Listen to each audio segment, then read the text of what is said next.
السلام علیکم ورحمۃ اللہ وبرکاتہ۔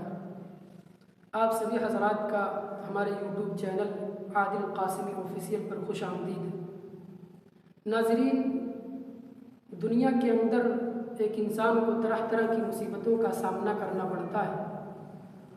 کبھی خوشی ہوتی ہے تو کبھی غم پہنچتا ہے۔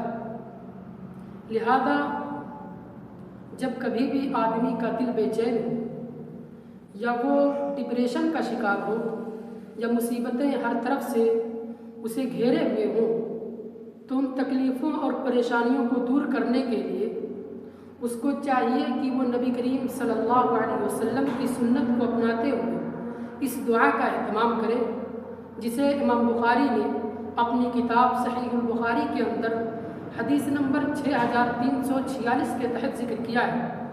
حضرت عبداللہ بن عباس رضی اللہ عنہما بیان کرتے ہیں کہ جب کبھی بھی آپ صلی اللہ علیہ وسلم کو کوئی تکلیف پہنچتی تھی، کوئی مصیبت پہنچتی تھی، تو آپ صلی اللہ علیہ وسلم یہ دعا پڑھا کرتے تھے: لا الہ الا اللہ العظیم الحلیم، لا الہ الا اللہ رب العرش العظیم، لا الہ الا اللہ رب السماوات ورب الارض ورب العرش الکریم، کہ اللہ رب العالمین کے علاوہ کوئی معبود برحق نہیں ہے، اور اللہ رب العالمین عظمت والا اور بڑا ہی بردبار ہے۔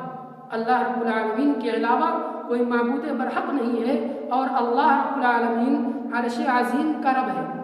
اللہ رب العالمین کے علاوہ کوئی معبود برحق نہیں ہے، اور اللہ رب العالمین آسمان و زمین اور عرش کریم کا مالک ہے۔ لہذا جو بھی شخص پورے یقین کے ساتھ اس دعا کو پڑھے گا تو اللہ رب العالمین کے حکم سے اس کی مصیبتوں کو دور کر دیا جائے گا، اس کی پریشانیوں کا کوئی نہ کوئی حل اللہ رب العالمین نکال دے گا۔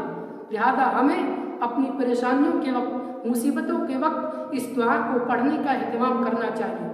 اگر آپ کو ہماری یہ ویڈیو اچھی لگی ہو تو اس کو لائک کریں، اور اسی طرح کی مزید ویڈیوز کو دیکھنے کے لیے ہمارے چینل کو سبسکرائب کریں اور بیل آئیکن کو دبانا نہ بھولیں۔